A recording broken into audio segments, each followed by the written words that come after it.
Assalamualaikum warahmatullahi wabarakatuh. Selamat pagi pemirsa Trans 7. Khazanah Ensiklopedi Islam Dunia pagi ini kembali hadir untuk melengkapi khazanah pengetahuan Islam dunia ke hadapan Anda. Selama 30 menit ke depan, khazanah akan kami isi dengan informasi berikut ini. Jejak Islam di Spanyol dan perkembangannya hingga saat ini. Astronomi dalam Islam. Serta tokoh astronom muslim yang menjadi peletak dasar astronomi modern. Dan pemirsa, inilah khazanah Ensiklopedi Islam Dunia hari ini.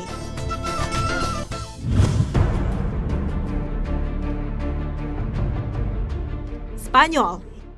Inilah negeri yang saat ini terkenal dengan matador dan olahraga sepak bolanya.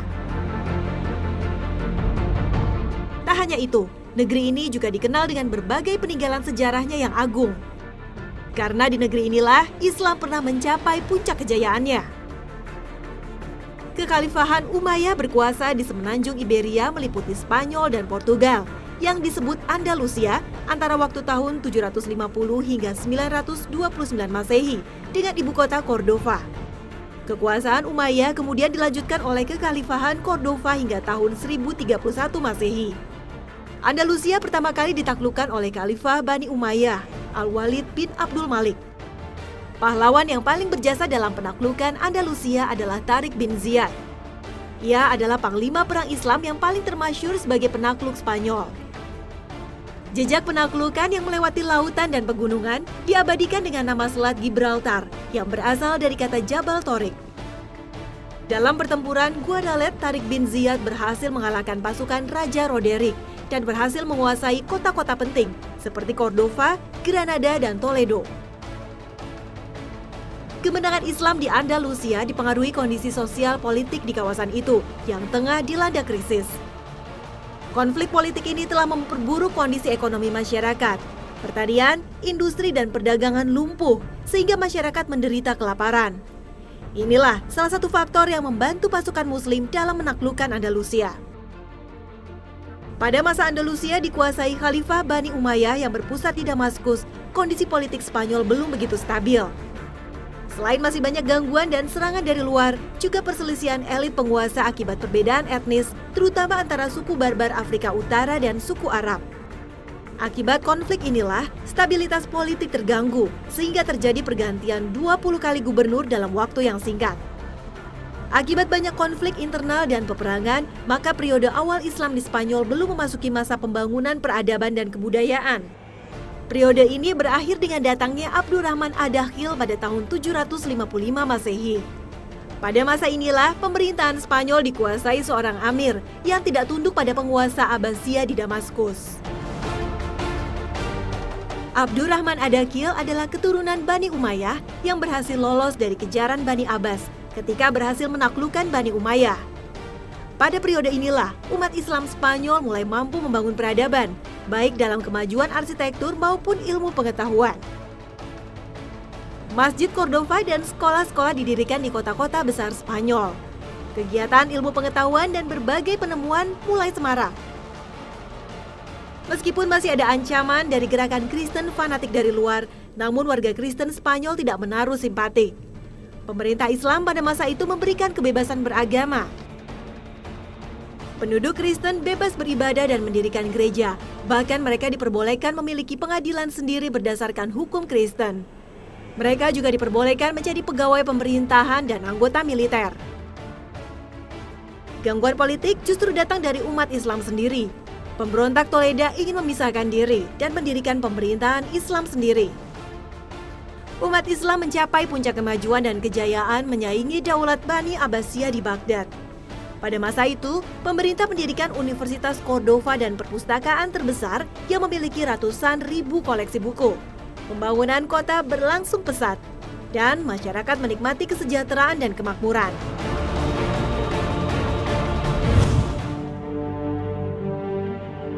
Kehancuran Khalifah Bani Umayyah di Spanyol bermula ketika Pangeran Hisham naik tahta dalam usia 11 tahun. Kekuasaan aktual pada saat itu dikendalikan para pejabat. Setelah itu, kekhalifahan dipimpin oleh para pemimpin yang tidak cakap, sehingga menimbulkan banyak perpecahan. Pada periode terakhir ini antara tahun 1013 hingga 1086 Masehi, Spanyol terpecah menjadi 30 negara kecil di bawah raja-raja suku atau Al-Mulukhut Tawaif, dan umat Islam banyak bertikai dan perang saudara. Kekacauan politik ini dimanfaatkan oleh pasukan Kristen untuk melakukan penyerangan. Meskipun daulah Islam terpecah-pecah, kekuatan pasukan militer masih dipegang daulah Morubitun dan daulah Muawidun, sehingga serangan pasukan Kristen masih bisa dipukul mundur. Namun, situasi ini tidak berlangsung lama. Cordova jatuh ke tangan pasukan Kristen pada tahun 1238 Masehi disusul Sevilla. Seluruh daerah Islam berhasil ditaklukkan Kristen, kecuali Granada. Namun, kekuasaan Islam di Granada hancur justru akibat konflik internal penguasa. Pada tahun 1492 Masehi, karena kalah perang, Abu Abdullah penguasa Granada menyerahkan kekuasaannya kepada Ferdinand dan Isabella. Inilah akhir dari kekuasaan Islam di Spanyol. Umat Islam Spanyol dihadapkan pada dua pilihan, masuk Kristen atau pergi meninggalkan Spanyol.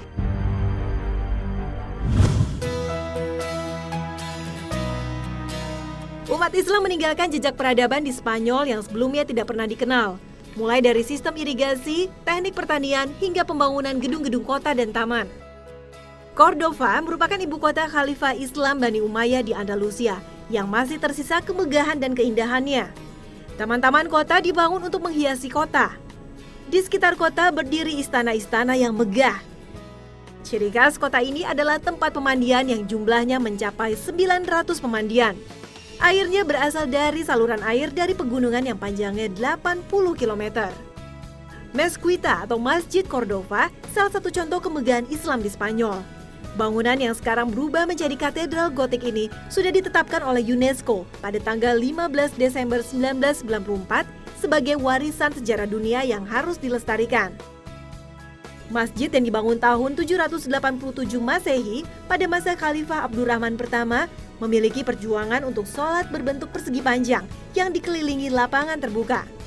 Inilah model masjid ciri khas Bani Umayyah dan Abbasiyah. Jejak peninggalan Islam lainnya adalah Granada. Inilah tempat pertahanan terakhir umat Islam di Spanyol. Istana Alhambra, sebuah bukti kemegahan dan keindahan istana yang dikelilingi taman. Inilah yang menjadi puncak arsitektur gaya Islam Spanyol. Selain itu, masih banyak jejak bangunan karya umat Islam. Seperti Kota Az-Zahra, Istana Jafaria di Saragossa, Istana Algazar, Menara Girilda, Tembok Toledo, dan Masjid Sevilla. Jejak Islam yang memberi kontribusi besar dalam kebangkitan Eropa adalah khasanah ilmu pengetahuan yang dikembangkan umat Islam. Masyarakat Eropa berhasil menyerap peradaban Islam. Mereka belajar filsafat, ilmu pasti, hingga kedokteran dari para ilmuwan Muslim, seperti Ibnu Rushd, Ibnu Sina, dan Al-Farabi. Bahkan Ibnu Rushd, seorang pemikir Islam, telah menginspirasi masyarakat Eropa untuk berpikir rasional dan menentang doktrinasi yang disebut Averroisme. Berawal dari gerakan Averroisme inilah, Eropa melahirkan reformasi pada abad ke-16 dan rasionalisme abad ke-17. Banyak karya-karya ilmuwan Islam yang dibawa dan diterjemahkan dalam bahasa mereka. Inilah yang menjadi titik awal kemajuan negara-negara di Eropa.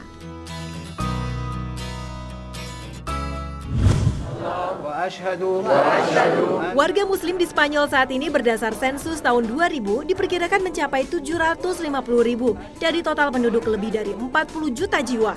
Berdasarkan Undang-Undang Kebebasan Beragama yang disahkan pada Juli 1976, Spanyol mengakui agama Islam sebagai salah satu agama resmi di negara itu.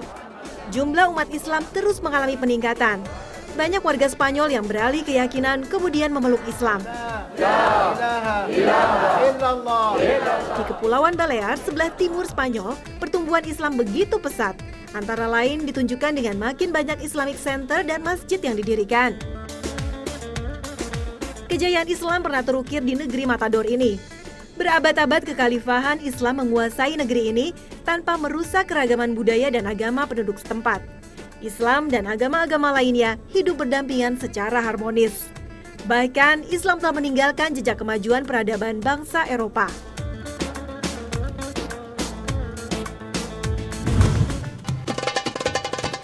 Pemirsa Kasana, jangan kemana-mana, karena selanjutnya akan kami hadirkan astronomi dalam Islam.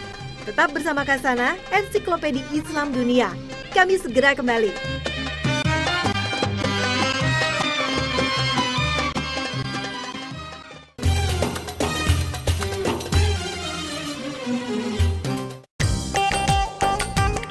Terima kasih pemirsa Trans 7, Anda masih setia bersama kami di Kasana, Ensiklopedia Islam Dunia. Pada masa kejayaan Islam, ilmu astronomi berkembang pesat. Banyak astronom muslim lahir dan telah meletakkan dasar-dasar dalam perkembangan astronomi modern. Perhitungan kalender Islam atau kalender Hijriah merupakan salah satu bukti hasil karya para astronom muslim. Dengan merujuk pada Kasana, ayat-ayat suci Al-Quran, ilmuwan muslim mengembangkan berbagai teori sains modern. Namun, saat umat Islam mengalami kemunduran, ilmuwan barat menemukan berbagai teori sains modern yang sejatinya sudah dijelaskan dalam Al-Quran.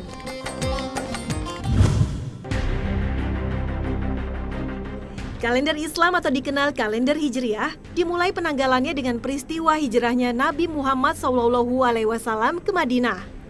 Inilah yang menjadi tonggak awal kemenangan Islam pada masa Rasulullah. Kalender Islam menggunakan peredaran bulan sebagai acuannya. Karena itu sering disebut kalender Komariah, yang artinya kalender bulan, berbeda dengan kalender Masehi yang menggunakan acuan peredaran matahari. Hari berdasar ketentuan kalender Islam dimulai ketika terbenamnya matahari. Sementara kalender Masehi dimulai dari pukul 12 malam. Kalender Hijriah ini diputuskan pada masa Khalifah Umar bin Khattab pada tahun 638 Masehi. Awalnya, Khalifah Umar menerima surat dari Gubernur Basrah, Abu Musa Asy'ari, yang isinya menanyakan surat-surat Amirul Mukminin yang membingungkan karena tidak disertai tahun. Khalifah Umar akhirnya mengumpulkan para sahabat senior, seperti Utsman bin Affan, Ali bin Abi Thalib, Abdurrahman bin Auf, dan Sa'ad bin Abi Waqqas.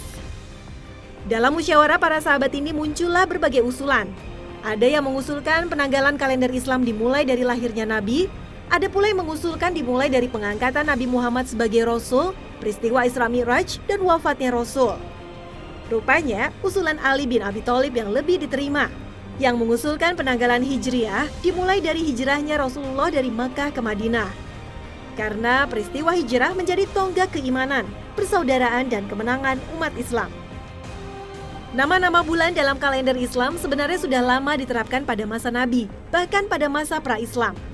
Menurut satu riwayat, kalender Komariah ditemukan pada abad ke-5 Masehi oleh Ka'ab bin Murrah, kakek kelima Nabi Muhammad SAW. Ada 5 bulan, yaitu Rabiul Awal, Rabiul Akhir, Jumadil Awal, Jumadil Akhir, dan Ramadan, yang dinamai berdasarkan keadaan musim. Rabiul artinya musim semi, Jumadil artinya musim dingin, sedangkan Ramadan artinya musim panas. 7 bulan lainnya dinamai dengan keadaan masyarakat dan siklus sosial. Muharram dari kata haram artinya suci, Syafar artinya 0 atau kosong. Bulan ini dinamai Syafar karena banyak rumah yang ditinggalkan penghuninya untuk berperang. Sementara Rajab artinya mengagungkan karena di bulan ini suku-suku Arab dilarang untuk berperang. Sedangkan Syawal berasal dari syalat artinya mengangkat. Karena di musim inilah unta betina mengangkat ekornya tidak mau dikawini pejantan. Zulqa'dah artinya duduk karena di musim ini masyarakat Arab lebih banyak berdiam di rumahnya. Dan Zulhijjah merupakan saatnya masyarakat Arab melakukan ibadah haji di Baitullah sesuai dengan ajaran Nabi Ibrahim. Pada masa pra-Islam tidak dikenal penomoran tahun. Sebuah tahun dikenal dengan peristiwa penting, misalnya tahun gajah untuk menandai kelahiran Nabi Muhammad. Karena saat itu terjadi peristiwa penyerangan pasukan bergajah yang dipimpin Raja Abraha yang akan menghancurkan Ka'bah. Pada masa Nabi, Al-Quran memberi tuntunan dalam penggunaan bulan. Karena saat itu masyarakat Arab Quraisy sering menambah jumlah bulan menjadi 13 bulan untuk menarik keuntungan ekonomi dari para jamaah haji. Inilah yang disebut praktek nasi atau interkalasi yang dilarang Islam. Sebagaimana firman Allah dalam surat At-Taubah, sesungguhnya bilangan bulan pada sisi Allah adalah 12 bulan. Dalam ketetapan Allah di waktu Dia menciptakan langit dan bumi, di antaranya 4 bulan haram.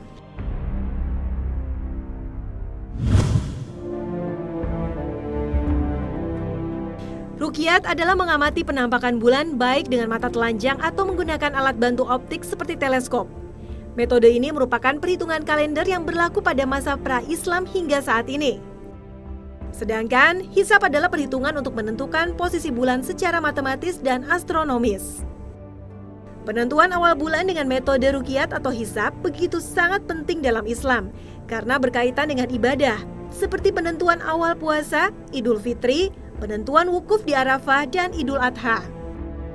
Sebagian umat Islam di Indonesia seperti yang dipraktekkan oleh Nahdlatul Ulama menggunakan Ruqyatul Hilal dengan berpegang pada hadis Nabi, berpuasalah kamu karena melihat hilal dan berbukalah kamu karena melihat hilal. Jika terhalang, maka genapkanlah menjadi 30 hari.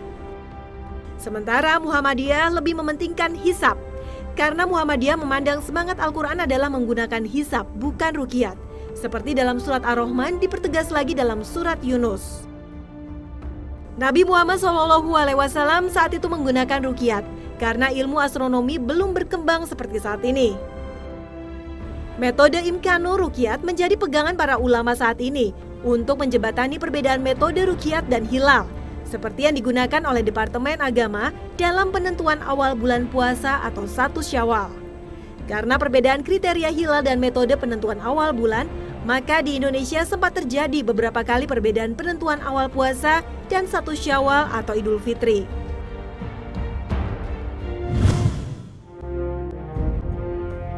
Penemuan kosmologi modern yang paling terkenal adalah black hole atau lubang hitam. Bintang-bintang di angkasa ini mengalami fase pembentukan, kemudian membesar dan berkembang hingga fase kematian. Fase terakhir inilah yang disebut black hole. Pada fase ini, volume bintang berkembang dengan skala yang besar, maka gravitasinya meningkat dan menarik setiap benda yang mendekatinya. Teori ini sudah lama dijelaskan dalam Al-Quran. Allah bersumpah dengan Khunas, yaitu bintang-bintang yang berjalan dan menyapu. Stephen Hawking, pakar astrofisika, lebih dari 30 tahun meneliti tentang fenomena black hole ini.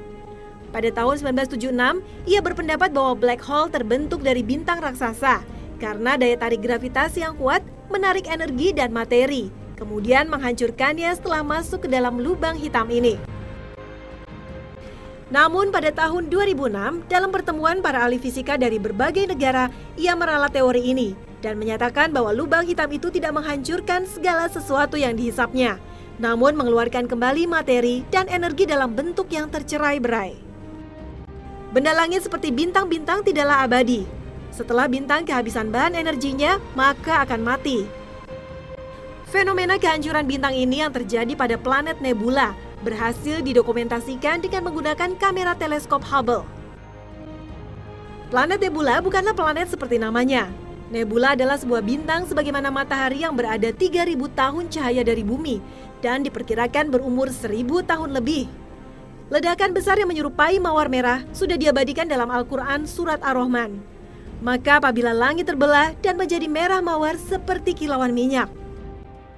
Selain black hole, kosmologi modern juga mengenal teori wormhole atau lubang cacing. Wormhole adalah bagian dari alam semesta yang bisa digunakan sebagai jalan pintas perjalanan yang amat jauh. Fenomena alam ini secara teoritis merupakan lorong magnetik yang memiliki gravitasi kuat, yang mampu menarik apapun yang masuk ke dalamnya. Ujung dari lorong adalah pintu dari alam semesta yang paralel dengan bumi atau bisa saja semesta di galaksi lain. Namun, hingga saat ini fenomena ini belum terpecahkan. Di manakah lubang cacing itu yang sering disebut lorong waktu ini? Fenomena lorong waktu saat ini hanya kita saksikan dalam film-film fiksi ilmiah. Orang bisa menembus waktu, berpindah ke masa depan atau mundur ke masa lampau. Beberapa ilmuwan muslim menyamakan wormhole dengan ma'arij, seperti yang dijelaskan dalam Al-Quran. Dari Allah yang mempunyai tempat-tempat naik malaikat dan ruh kepadanya di dalam 1 hari adalah ukurannya 50.000 tahun.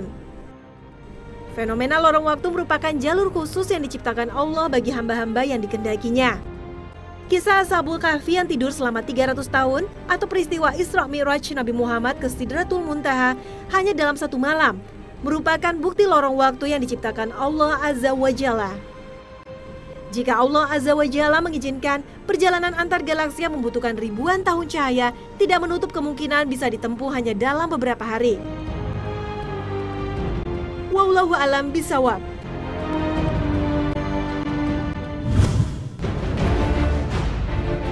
Berbagai penemuan ilmu pengetahuan modern makin mempertegas kebenaran Al-Quran dan hadis Nabi. Fenomena terbitnya matahari di barat seperti yang dilaporkan Badan Antariksa Amerika atau NASA makin memperkuat kebenaran hadis Nabi bahwa di akhir zaman matahari akan terbit di tempat terbenamnya. Fenomena alam ini bukan tidak mungkin terjadi.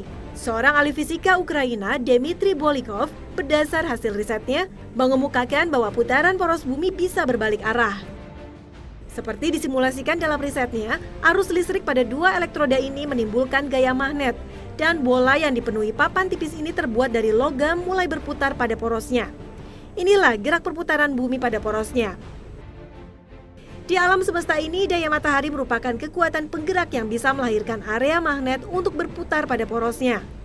Berdasarkan hasil riset, kutub magnet bumi hingga tahun 1970 bergerak dengan kecepatan tidak lebih dari 10 km dalam setahun. Dalam tahun terakhir, kecepatannya bertambah hingga 40 km dalam setahun. Bahkan pada tahun 2001, kutub magnet bumi bergeser dari tempatnya mencapai jarak 200 km dalam sekali gerak.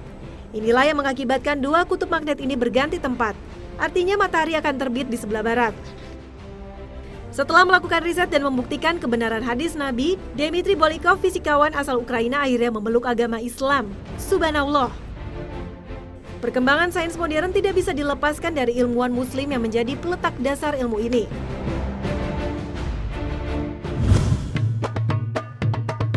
Dan pemirsa Khazanah, selanjutnya inilah para tokoh astronom muslim yang berjasa dalam perkembangan ilmu astronomi modern.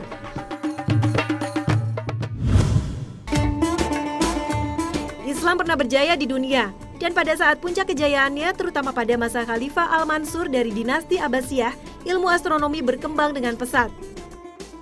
Ia mengalokasikan dana yang besar untuk penerjemahan karya-karya astronomi dari periode klasik, Yunani, dan Romawi.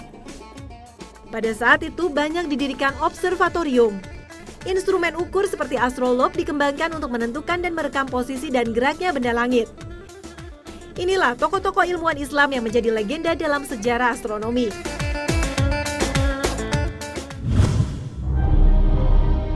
Muhammad bin Musa Al-Khawarizmi bukan hanya seorang astronom, ia juga ahli matematika, astrologi, dan geografi. Al-Khawarizmi lahir pada tahun 780 di Khwarizm, sekarang Uzbekistan, dan wafat pada tahun 850 Masehi. Sepanjang hidupnya ia abadikan untuk pengembangan ilmu pengetahuan yang saat itu berpusat di Baghdad. Ia mengajar di sekolah kehormatan Baghdad yang didirikan oleh Khalifah Al-Ma'mun. Buku pertamanya Al-Jabar adalah buku yang fenomenal yang membahas solusi sistematik dari linear dan notasi kuadrat sehingga ia dijuluki Bapak Al-Jabar. Selain matematika, Al-Khawarizmi memberikan kontribusi besar dalam bidang geografi. Al-Khawarizmi ditunjuk oleh Khalifah Al-Ma'mun untuk memimpin proyek pembuatan peta dunia pertama bersama para ahli geografi. Bukunya berjudul Al-Ard yang memuat peta-peta dunia disalin dan diterjemahkan dalam bahasa Inggris sehingga menimbulkan dampak yang besar dalam kemajuan Eropa.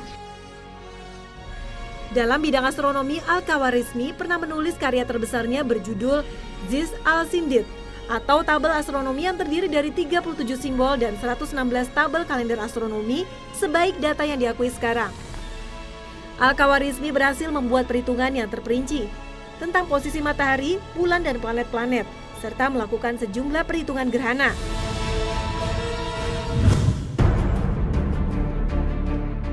Astronom lainnya yang terkenal adalah Umar Al-Khayyam. Selain terkenal sebagai astronom, ia juga seorang penyair dan ahli matematika. Umar Khayyam lahir di Nishapur, Semenanjung Khurasan pada tahun 433 Hijriah dan wafat pada tahun 517 Hijriah. Sejak kecil, Umar Khayyam memperoleh pendidikan yang baik dari seorang guru termasyhur, Imam Muwaffaq. Karena kecemerlangan otaknya, Umar Khayyam sempat ditawari oleh Sultan Malik Shah untuk bekerja di istana. Namun, Umar Khayyam lebih tertarik mendalami ilmu pengetahuan. Akhirnya, Sultan pun memberikan sebuah observatori astronomi untuk mengembangkan ilmunya. Umar Khayyam termasuk ilmuwan yang melakukan modifikasi terhadap perhitungan kalender Islam dan Masehi. Pada tahun 1079 Masehi, Umar Khayyam menerbitkan hasil risetnya berupa gambar raja astronomi yang dikenal sebagai Juz Malik Shah.